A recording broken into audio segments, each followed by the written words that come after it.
Assalamualaikum warahmatullahi wabarakatuh.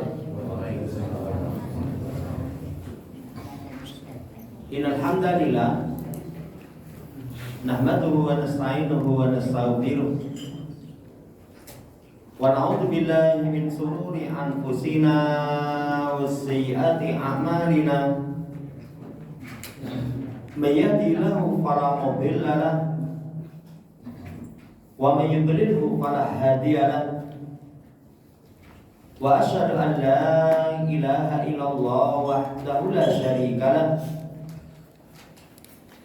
Wa asyhadu anna Muhammadan abduhu wa rasuluh. Allahumma shalli ala Muhammad wa ala ali Muhammad. Allahumma anfa'na bima 'allamtana wa 'allimna ma yanfa'una wa zidna ilman. Ma'asyiral muslimin, Bapak Ibu rahimani wa rahimakumullah,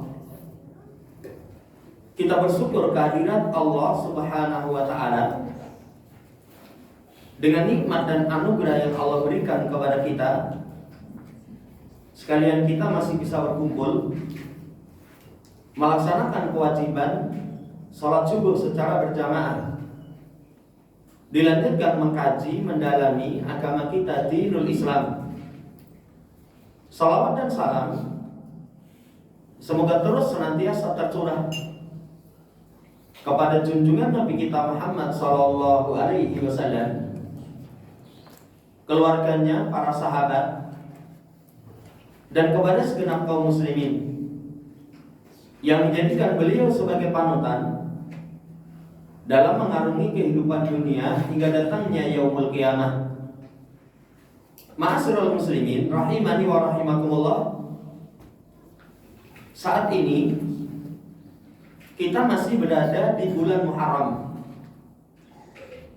Termasuk pembahasan yang sering seputar Muharram adalah berkaitan dengan perkara hijrah. Walaupun hijrah Nabi Shallallahu Alaihi Wasallam itu tidak terjadi pada bulan Muharram, tapi pada bulan Rabiul Awal. Tapi azam, niatan kuat, kemudian awal hijrahnya para sahabat itu diterangkan oleh para ulama di akhir-akhir Dzulhijjah, kemudian awal-awal Muharram. Sehingga Amirul Mukminin Umar bin Khattab menjadikan Muharram itu sebagai awal bulan dalam penanggalan Hijriah. Jamaah hormati, hijrah itu satu amalan yang istimewa. Semua kita itu membutuhkan hijrah. Dan nanti para ulama terangkan hijrah itu terbagi menjadi dua. Ada hijrah yang berkaitan dengan fisik. Seseorang berpindah dari negeri kafir ke negeri Islam dalam rangka untuk menjaga agama. Ketika seorang berada di negeri kafir, negeri yang siar-siar kekafiran dominan, tidak ada kebebasan untuk melaksanakan ketaatan kepada Allah, punya kemampuan berpindah, maka orang yang seperti itu wajib berhijrah. Ketika tinggal di negeri kafir, gak ada kebebasan beribadah, ada kemampuan pindah. Dan poin ini walhamdulillah, kalau kita di negeri kita secara umum, kita bersyukur kepada Allah, beribadah ada kebebasan. Kemudian yang kedua, yang ulama katakan hijrah secara maknawi, yang hijrah ini dibutuhkan oleh kita setiap tempat, setiap keadaan.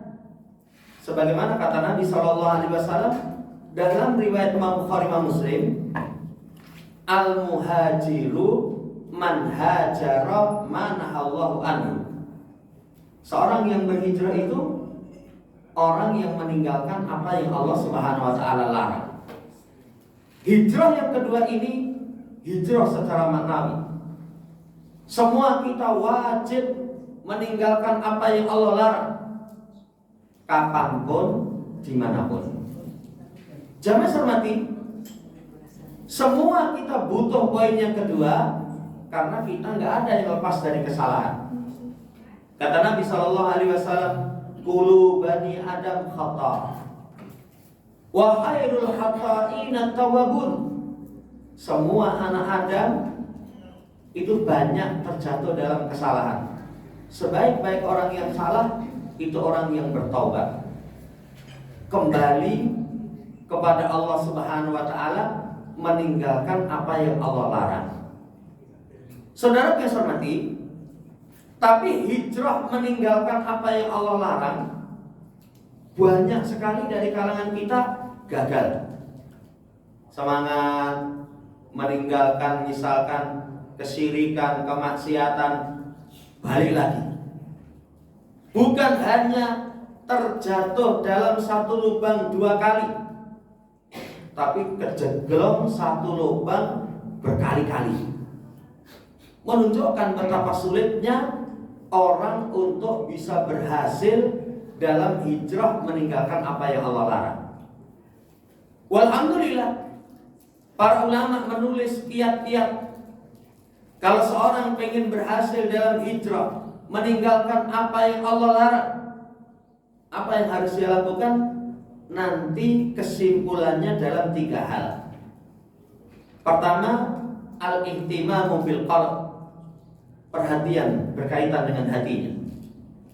Yang kedua, ittihadul ijraati al-amaliyati, mengambil langkah nyata.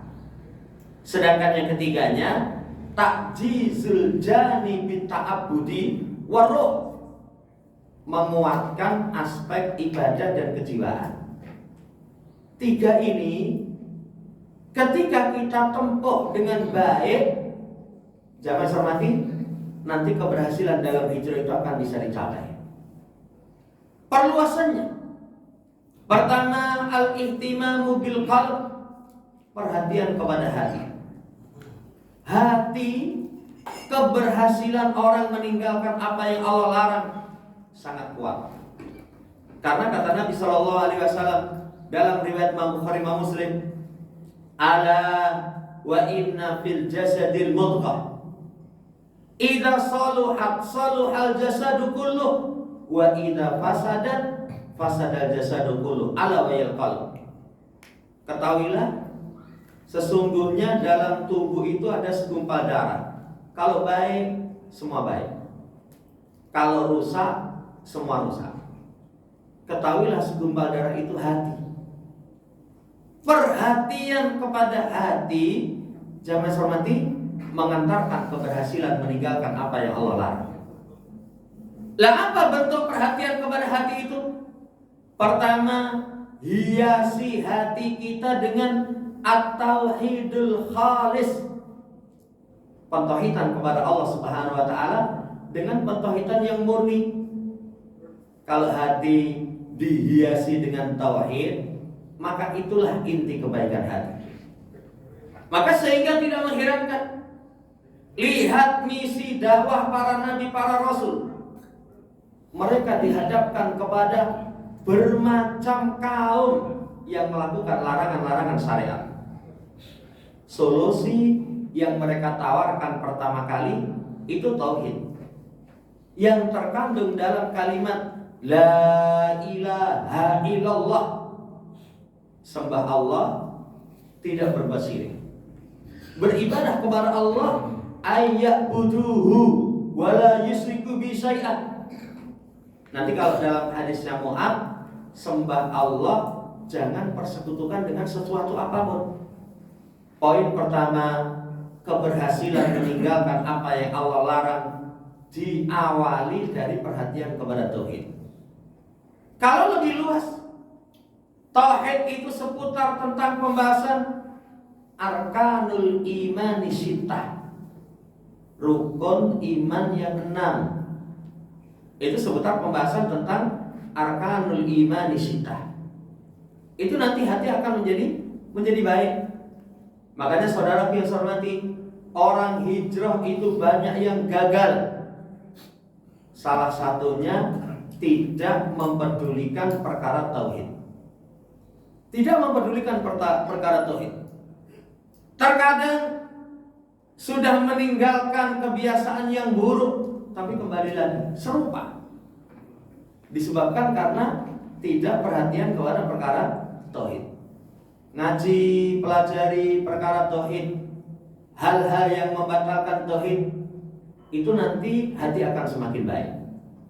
Kemudian yang kedua, perhatian kepada hati yang akan mengantarkan keberhasilan meninggalkan apa yang Allah larang. Ikhlas. Jamaah hormati, seseorang ketika tidak ikhlas, hijrahnya itu bukan karena Allah Subhanahu wa taala, su'ul khatimah itu. Nanti Imam Nawawi bawakan dalam hadis yang keempat di kitab Arba'in. Hadisnya panjang. Kemudian salah satu kalimatnya itu, fa wallahilladzi la ilaha illa ghairuh, inna ahadakum la ya'malu bi amali ahli jannah. Demi Allah yang tidak ada sesembahan yang berhak diibadahi kecuali hanya Allah, sungguh salah seorang di antara kalian mengamalkan amalan ahlu jannah. Amalannya baik, sampai saking baiknya itu tidak ada jarak antara dia dengan jannah kecuali 1 dirham. Tapi ketetapan Allah mendahului dia amalkan amalan ahlun nar, fayadkhuluha, akhirnya dia masuk neraka.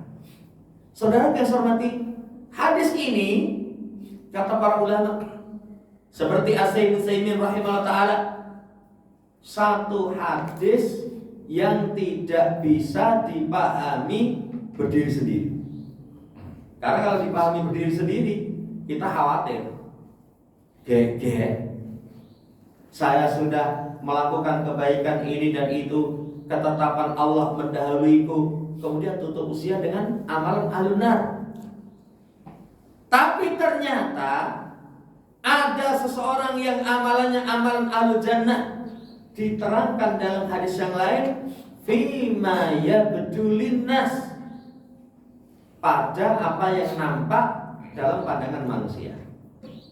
Kadang ada orang hijrah, pandangan orang sudah bagus, pandangan orang bagus, tapi ternyata tidak ikhlas, gagal, sampai berakhir dengan dia amalkan amalan ahlun nar, fayadkhuluha. Poin kedua, perhatian kepada hati, jangan hormati dari sisi keikhlasan. Kemudian poin yang ketiga, perhatian kepada hati itu, ulama katakan istihdaru muraqabatillahi azza wa jalla, menghadirkan sifat muraqabah. Yakin Allah senantiasa mengawasi dirinya. Wah, ini masya Allah, pengaruh luar biasa keberhasilan meninggalkan apa yang Allah larang. Kalau orang senantiasa merasa diawasi oleh Allah, sehingga nanti buah menghadirkan sifat muraqabah, turisuhu maqamal ihsan, mewariskan kedudukan ihsan. Ihsan itu sembah Allah seakan-akan kau lihat Allah. Kalau nggak bisa, sadari Allah melihatmu. Kesadaran diri kita dilihat oleh Allah Subhanahu wa taala, kembali kepada apa yang Allah larang, takut. Nggak beranilah, karena Allah Subhanahu wa taala melihat. Jamaah hormati, bahkan nanti kalau seorang mampu menghadirkan sifat muraqabatullah, menjadikan keikhlasan bisa dia terapkan karena merasa diawasi oleh Allah, menjadikan bu'du anil ma'asi, jauh dari kemaksiatan, berhasil hijrahnya. Demikian pula itqanul amal, amalannya nanti akan dikerjakan dengan sempurna, totalitas. Perhatian kepada hati. Poin yang ketiga, menghadirkan sifat muraqabah. Kemudian yang keempat, perhatian kepada hati yang akan mengantarkan keberhasilan meninggalkan larangan syariat? Al-khawf war-raja, rasa takut dan pengharapan. Jamaah hormati, dua ini kalau ada dalam diri orang yang berhijrah, maka dia akan berhasil. Takut kalau hijrahnya itu belum benar, sehingga nanti memunculkan upaya untuk memperbaiki. Berharap semoga hijrahnya dia itu diterima oleh Allah Subhanahu wa taala, melahirkan sifat optimis. Makanya khauf dan roja ini dalam seluruh amalan ada yang mengatakan seiring sejalan. Sampai dimisalkan oleh para ulama seperti dua sayap bagi burung. Burung itu akan terbang dengan baik kalau burung itu memiliki dua sayap yang sempurna. Memiliki dua sayap yang sempurna. Kita pun begitu. Semua amal ketaatan kita akan sampai kepada Allah kalau ada khauf waraja. Makanya disifatkan tentang sifat orang-orang yang baik, wa yad'unana raghaba wa rahaba. Ketika berdoa kepada kami itu dipenuhi dengan harap-harap cemas, kekhawatiran melahirkan perbaikan, merasa aman dari makar Allah, harapan itu melahirkan jamaah hormati tidak putus asa dari rahmat Allah Subhanahu wa taala, semangat mendapatkan apa yang di sisi Allah. Poin yang keempat, perhatian kepada hati itu dihiasi dengan khauf dan roja. Bahkan nanti keutamaannya, harapan dan rasa takut itu membersihkan hati dari syahwat, mendorong semangat untuk berbuat baik. Kemudian sebab seseorang mengendalikan maksiat. Poin yang keempat, perhatian kepada hati itu dihiasi dengan khauf dan roja. Kemudian yang kelima, jamaah hormati, kalau seorang pengen hatinya baik, yang itu merupakan kunci keberhasilan dalam hijrah, tadakkurul maut, mengingat kepada kematian. Ingat kepada mati. Mati itu sesuatu yang pasti, yang kita tidak mengetahui kapan datangnya. Semua kita yakin pasti mati. Tidak bisa orang yang sakit keras dekat dengan kematian, yang waras jauh dari kematian. Tidak bisa orang yang tua, sing tua mati sembah, saya sing nom keri-keri. Enggak itu. Bahkan bahasa ulama, betapa banyak anak muda yang hari-harinya diisi dengan candaria.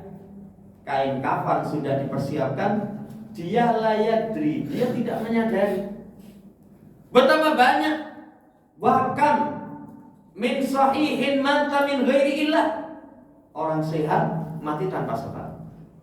Tadakkurul maut, ingat kepada kematian. Padahal saudara yang saya hormati, kematian itu bukan akhir segala. Bahkan kematian itu gerbang awal menuju akhirat. Gerbang awal menuju akhirat. Nabi kita Shallallahu Alaihi Wasallam mengingatkan kepada kita supaya kita sering ingat mati.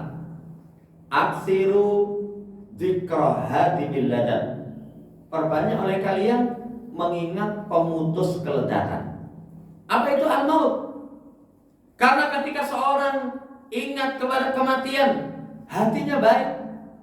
Ingat mati, takjilut taubah, melahirkan segera untuk bertobat. Kan gangguan saudara yang hormati, taubat itu berhasil, salah satunya merasa tidak segera mati. Ayo tobat, 10 tahun kas. Siapa yang tahu? Bahkan pernah kita sampaikan kisahnya Aksha, seorang yang sudah hendak semangat hijrah dari masa lalu kepada Islam, dari jahiliyah kepada Islam, berangkat berteman dengan orang yang buruk, kemudian dikasih nasihat, saya ulih dulu aja, mendemi setahun di pol-polke, tahun depan bertobat. Tapi akhirnya apa? Begitu pulang terjatuh dari kendaraan, mati. Taubat itu nggak bisa taswif, saufa. Jangan mati. Makanya dalam Quran, perkara dunia, perkara ibadah, perkara taubat, itu yang harus disegerakan, itu taubat. Kalau perkara dunia, famshu fi manakibiha wa kulu mir rizqi. Kata Quran, berjalanlah di penjurunya. Kemudian makan rizkinya, kemudian kembali, kalian akan kembali kepadaku. Kalau perkara dunia, famshu, jalan. Kalau perkara dunia itu kita melayu, wah nanti akan bisa terjatuh pada kerusakan. Yang kedua berkaitan dengan ketaatan, wasari'u ila maghfiratin min rabbikum, bersegera. Sifat orang yang bertakwa itu bersegera menggapai ampunan, bersegera menggapai jannah seluas langit dan bumi. Yang ketiga taubat. Kalau taubat, fafirru ilallah, larilah kalian kepada Allah. Jamaah hormati, ingat kepada mati, itu menjadikan seseorang menyegerakan bertaubat. Kemudian al-qanaatu waridha, melahirkan sifat qanaah. Orang kalau ingat kepada kematian, oh mati, apa yang kita miliki tidak kita bawa. Rumah megah kita, mobil kita, perhiasan kita tidak dibawa. Kalau orang Islam, jamaah hormati, apa yang dibawa ketika mati? Itu yang dibawa cuman kain kafan, kemudian kapur barus, minyak wangi. Itu yang dia bawa ketika mati, dari perkara yang bersifat duniawi, melahirkan sifat qanaah. Ketika orang ingat mati itu nasyatul ibadah, semangat ibadah, takut maksiat, kemudian tahwinul masaib, menjadikan musibah itu terasa ringan. Luar biasa, perhatian kepada hati mengantarkan keberhasilan hijrah. Salah satunya adalah ingat kepada kematian. Kemudian jangan cermati, perhatian kepada hati itu adalah dengan al-ilmu biqablahil maksiyah, mengilmui tentang kejelekan maksiat. Orang kalau tahu tentang kejelekan maksiat, hatinya semakin baik. Makanya qad aflaha man zakkaha wa qad khaba man dassaha. Sungguh beruntung orang yang membersihkan jiwa. Sungguh merugi orang yang mengotori jiwa. Dibersihkan jiwanya dari kemaksiatan. Lah cara paling kuat jiwa itu dibersihkan dari maksiat, mengetahui kejelekan maksiat. Qabahul maksiyah. Apa kejelekan maksiat? Pertama, kata ulama, kegelapan hati, kerasnya hati. Hatinya gelap. Orang kalau hatinya gelap, itu nggak tembus. Dibacakan ayat, diingatkan hadis. Orang kalau hatinya keras, jangankan ayat yang syar'i, ayat kauniyah, itu sama sekali nggak bisa menembus. Orang kalau hatinya sudah keras, kadang diberikan kepada dia musibah-musibah untuk menyadarkan kepada dia, orang sadar itu. Makanya orang kalau sudah hatinya keras, itu dijadikan lupa kepada dirinya sendiri. Saudara yang saya hormati, jeleknya maksiat itu kegelapan hati. Kemudian hormat ta'ah wal ilm, tercegah dari ketaatan, tercegah dari ilmu. Ada kisah salaf tercegah dari sholat tahajud itu dari kemaksiatan yang dia lakukan. Jadi bangun nggak kuat, wis ngelilir tangi, tapi ambil air wudhu nggak kuat. Sudah ambil air wudhu, linggone sofa, bablas turu. Kenapa bisa tercegah ketaatan? Karena sebab dosa yang menutupi hati. Jemaah semati, demikian pula ilmu. Betapa banyak orang yang belajar untuk memperbaiki diri, tapi nggak nyantol itu. Sumber utamanya karena maksiat.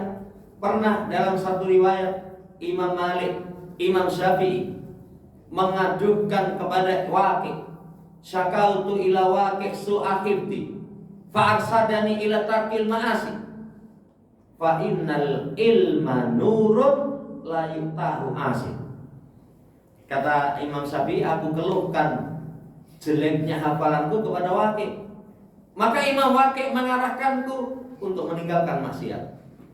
Karena ilmu itu cahaya, kemudian cahaya Allah itu tidak diberikan kepada orang yang melakukan kemaksiatan. Mengilmui buruknya maksiat itu penghalang ketaatan dan ilmu. Demikian pula jeleknya maksiat itu taulidud dunub, melahirkan dosa-dosa yang lain. Sebagaimana dalam ayat, fa amma man atta wattaqa wa saddaqa bil husna fasanu yassiruhu lil yusra. Adapun orang yang mencurahkan semuanya untuk taat, membenarkan akidah yang benar, wa saddaqa bil husna, fa amma man atta wattaqa, mencurahkan semua perintah, meninggalkan larangan, kemudian membenarkan akidah yang benar, kata Allah, kami akan mudahkan untuk mendapatkan kemudahan.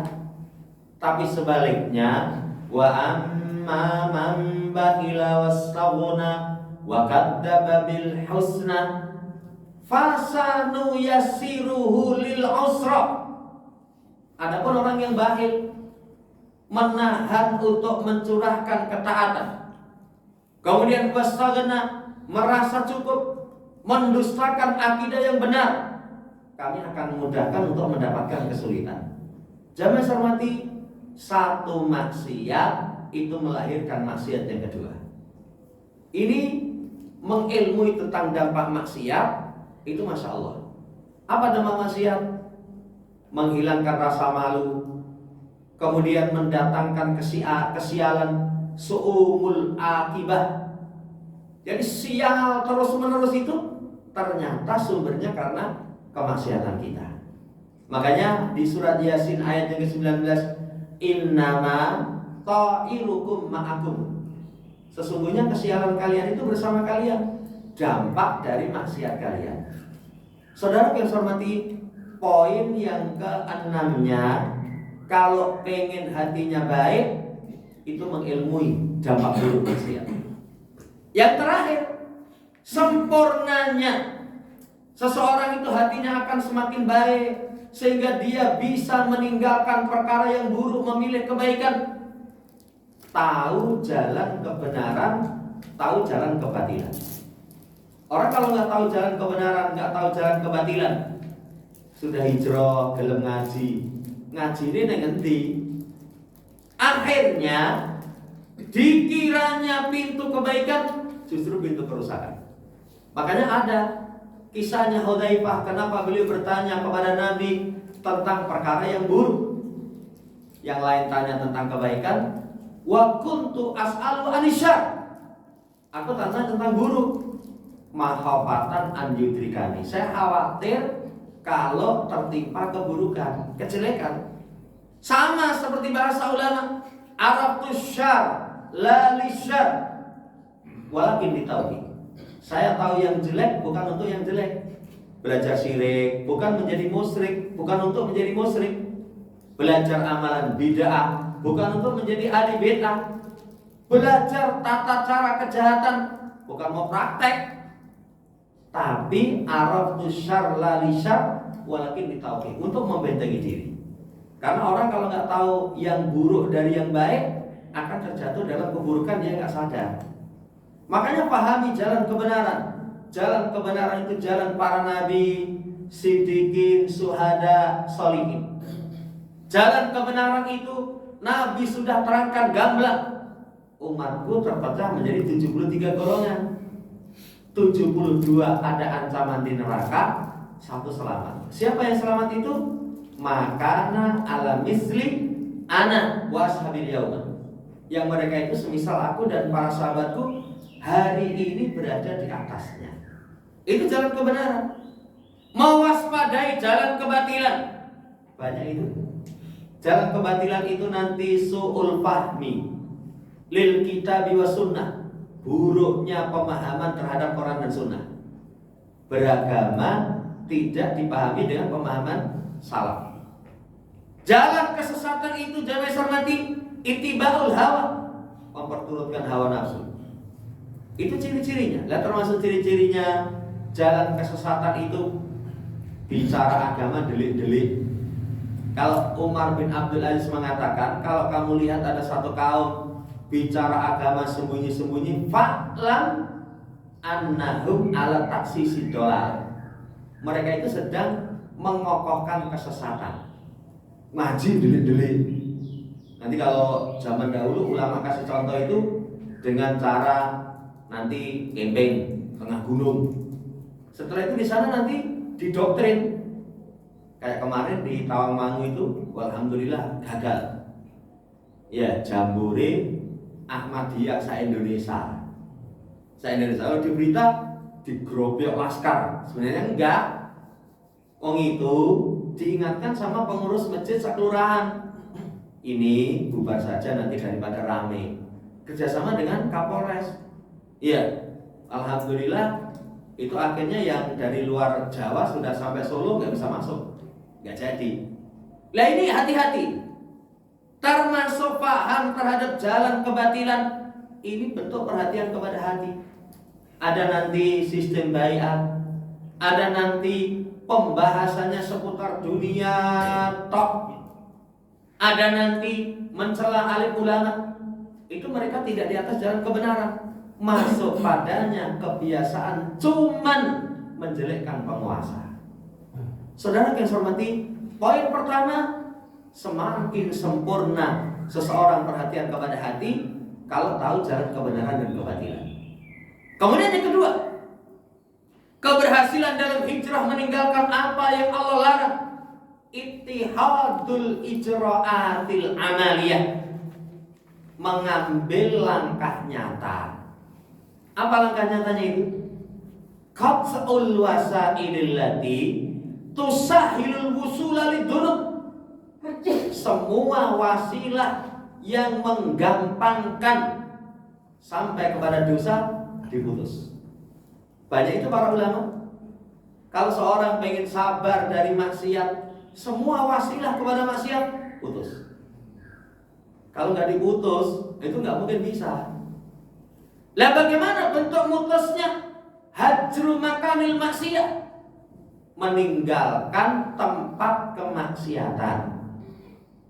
Orang kalau belum meninggalkan tempat kemaksiatan, hijrah dari apa yang Allah larang, abot. Wis isi mendem mas, orang saya sudah hijrah, sekarang nggak minum minuman keras. Ning lingkungane masih suka mendem. Satu saat kamu itu tanggal 6, setoran akeh, pemasukan tipis, mumet.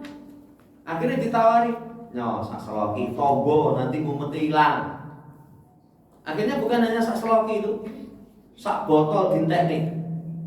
Baru dinteknik mabuk, oh iya lali angsuran.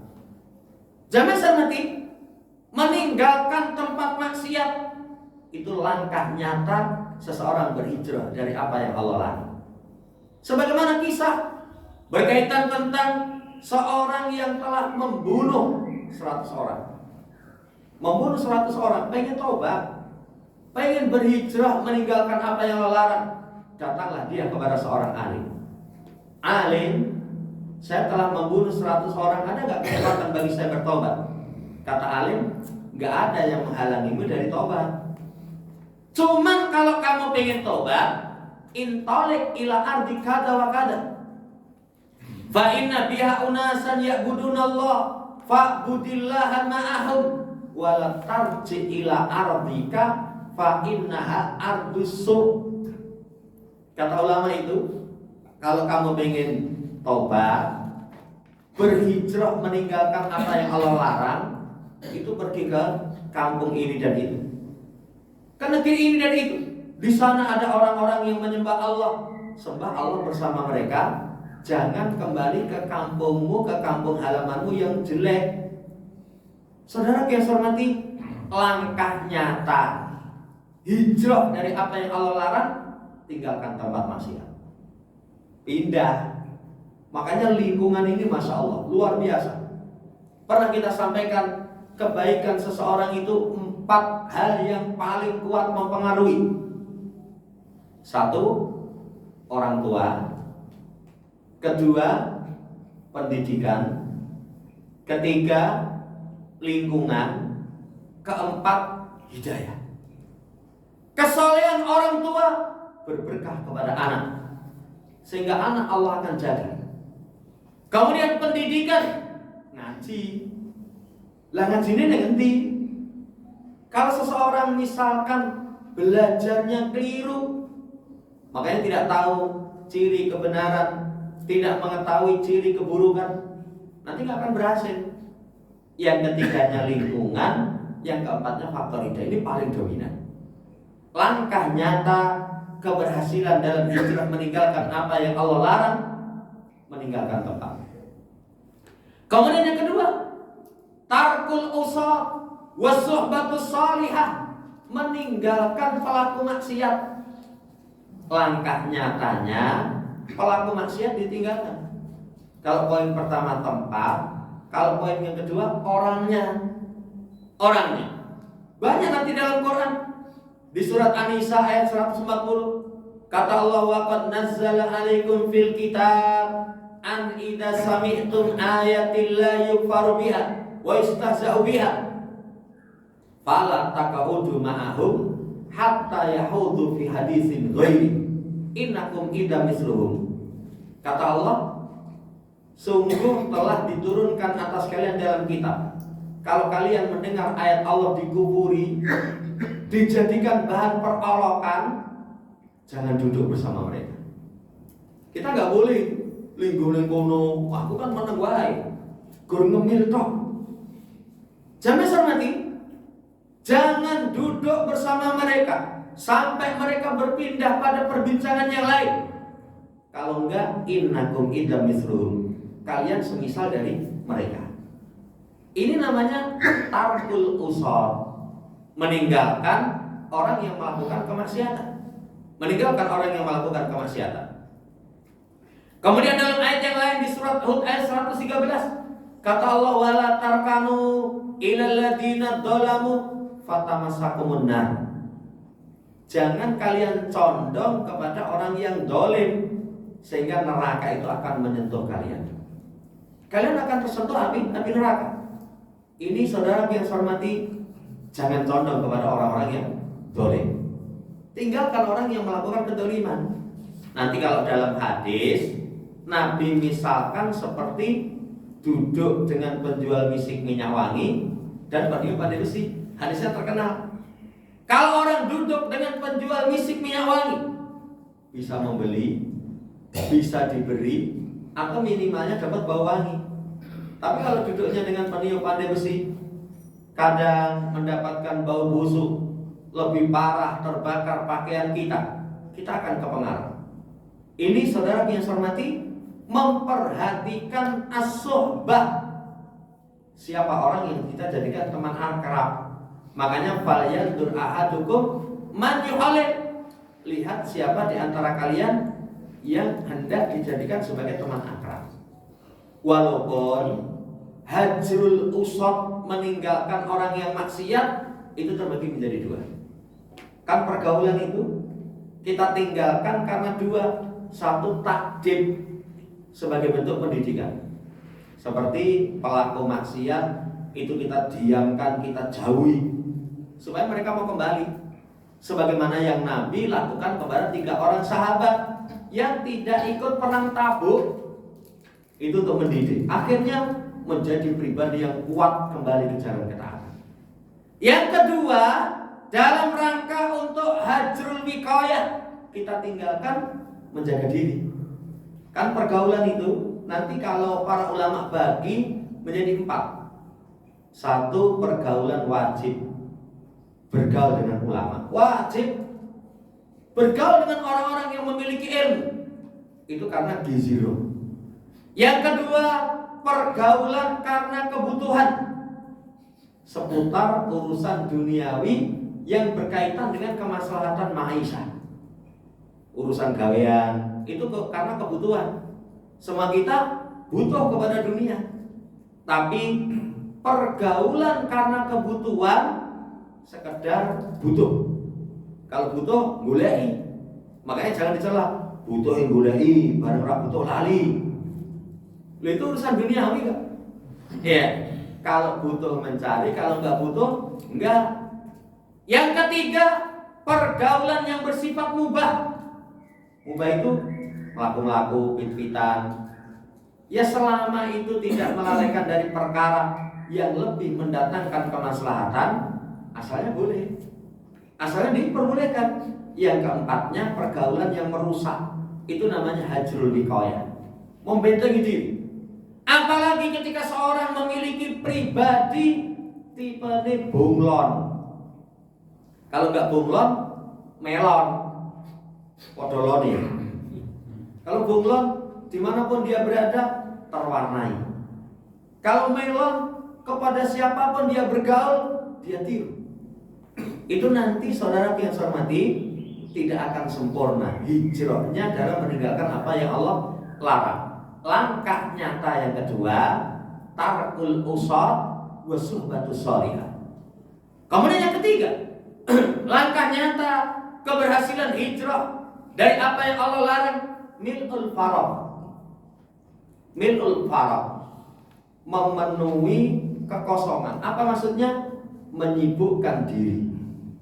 Karena orang itu kalau nggak sibuk,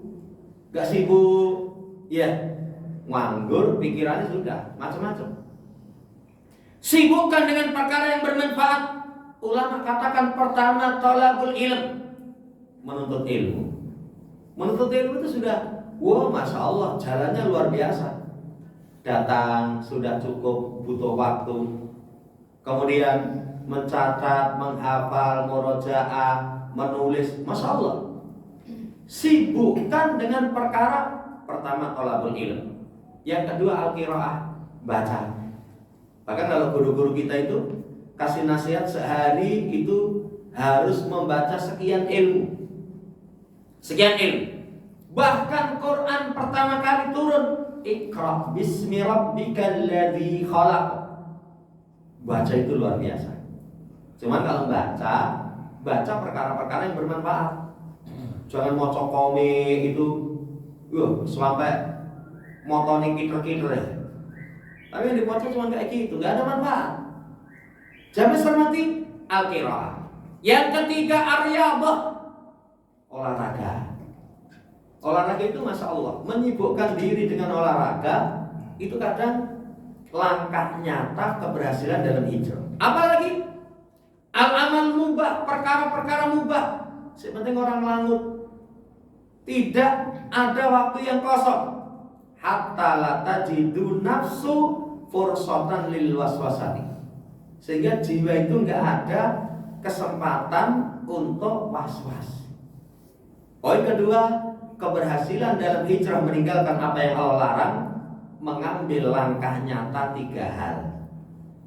Kemudian yang terakhir, jangan nanti kalau seorang pengen berhasil dalam hijrah terhadap apa yang Allah larang, itu terakhirnya takjizul janib at-ta'abbudi waruhi, menguatkan aspek peribadatan dan jiwa. Ibadahnya didandani, dan ini butuh dipaksa. Karena kalau ibadah ini nggak dipaksa, lah kita asalnya malas. Apa? Penguatan aspek peribadatan dan roh. Pertama, hifdzul wajibat, yang wajib dijaga. Yang wajib dijaga. Para alim ulama memberikan contoh keberhasilan dalam hijrah itu menjaga kewajiban sholat. Sholat 5 waktu dijaga, itu masya Allah buahnya.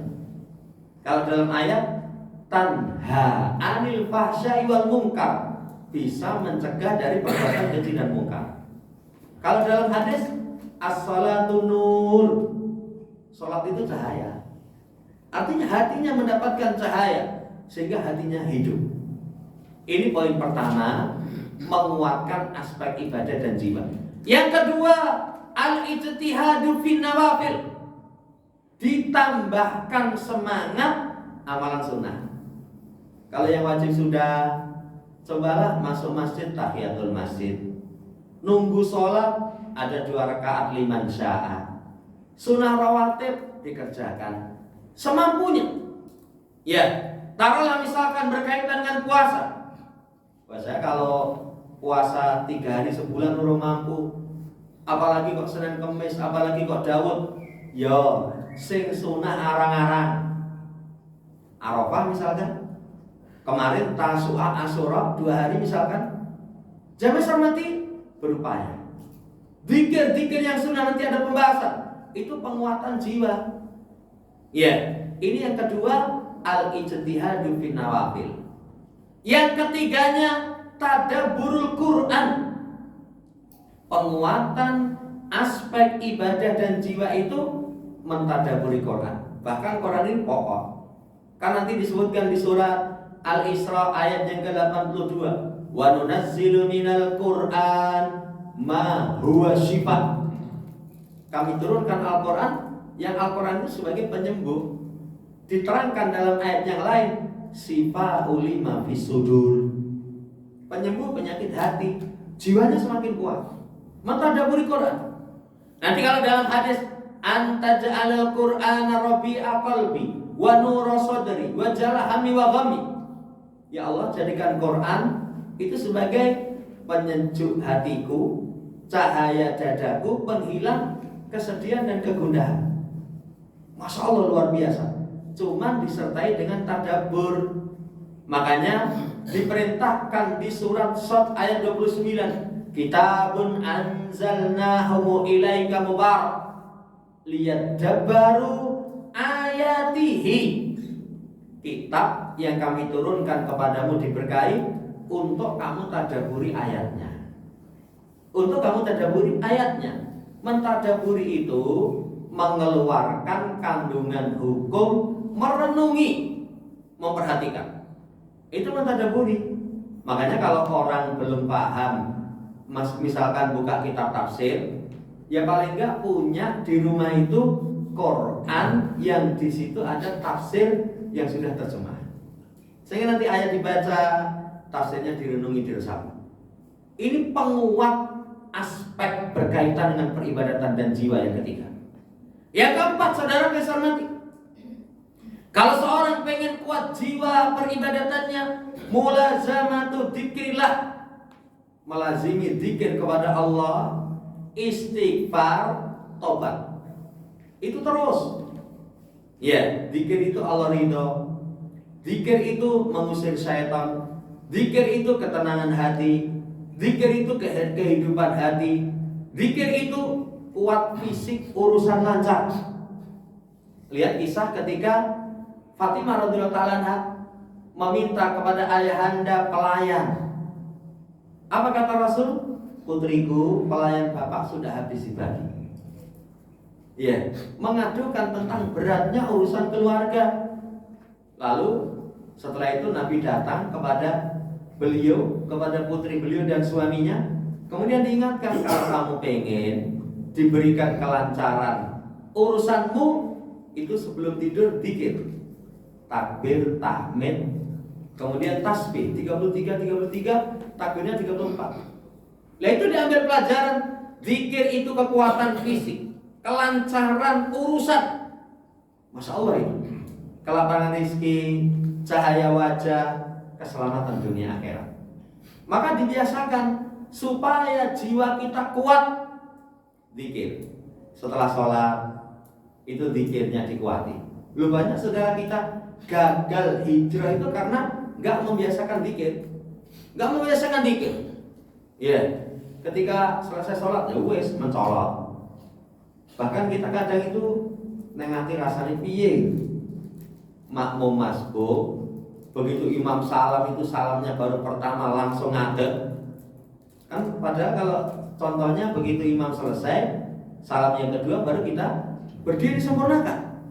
Langsung ngadeg itu langsung cepat. Salatnya itu nyuk mematuk. Mematu itu 000 itu. Kan nggak ada ayam mematu itu kok nyucuk terus menang suwe. Wah, itu piye? Baru kok menang wae. Cepat sekali, setelah cepat sekali. Assalamualaikum warahmatullahi langsung mencolot. Saudara yang saya hormati, dzikir itu penguat jiwa. Coba kita biasakan pagi, sore, kasih waktu untuk kita berzikir kepada Allah Subhanahu wa taala. Ini bentuk upaya takjizul janib at-ta'abudi waruh. Kemudian poin yang kelimanya, di antara sebab penguat berkaitan tentang kejiwaan peribadatan, doa. Allahumma hdini hidayat thoriq, ya Allah kasih hidayah di atas jalan, wasadidni sadada sami, luruskan kami sebagaimana lurusnya apa.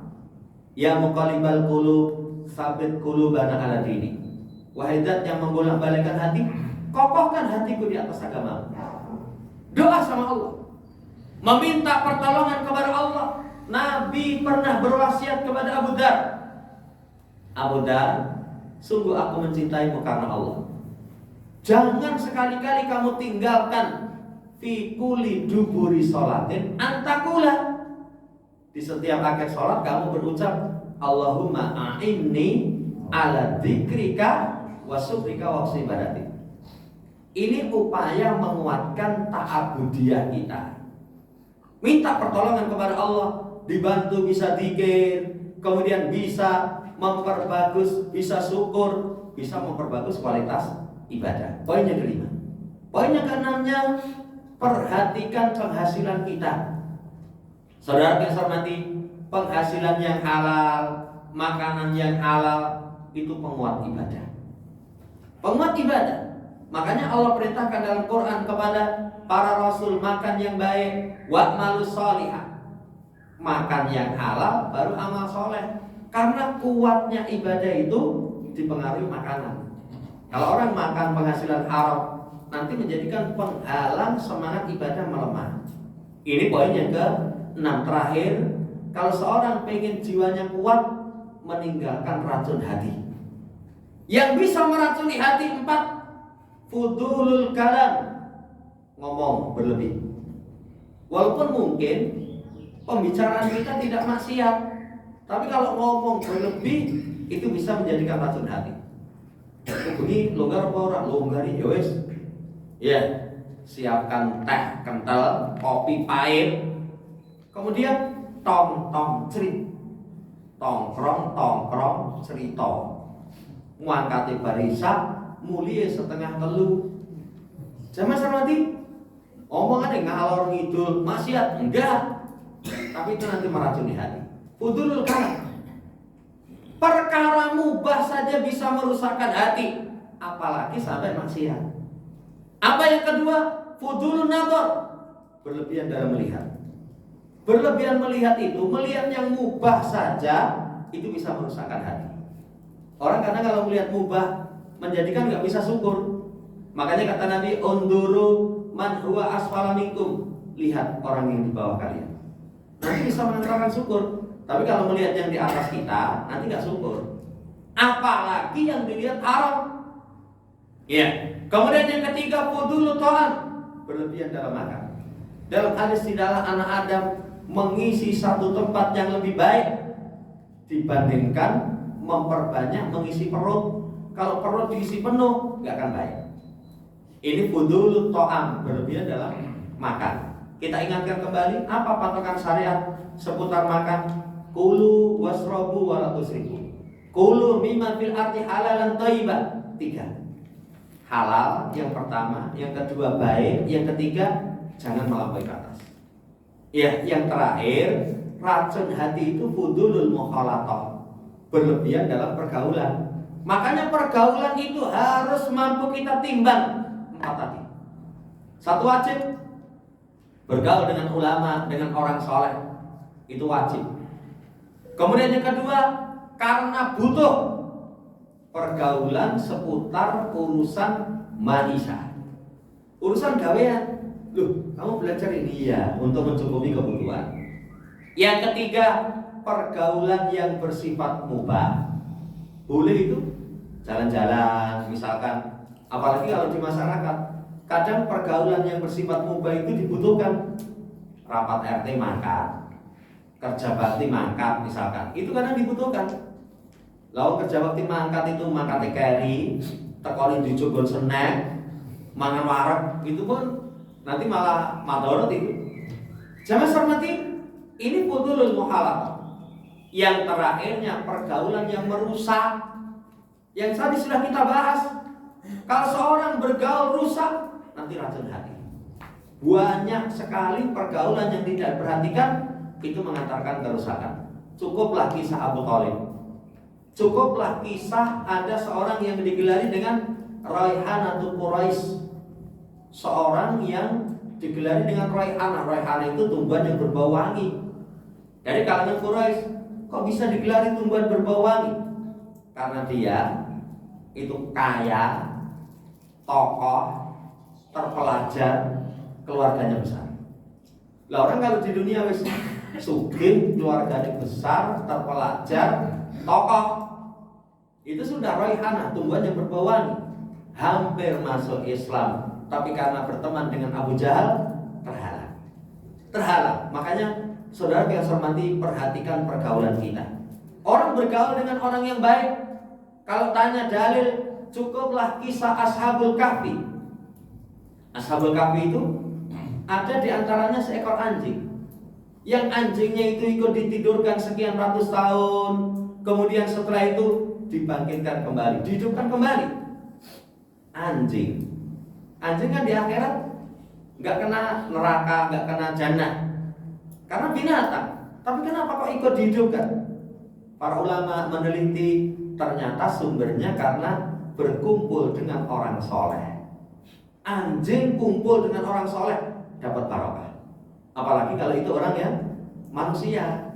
Ini saudara yang saya hormati, 3 aspek ini kalau seorang memperhatikan, perhatian kepada hati, mengambil langkah nyata, kemudian menguatkan sisi peribadatan dan jiwa, berhasil dalam hijrah meninggalkan apa yang Allah larang. Ini yang bisa kita sampaikan.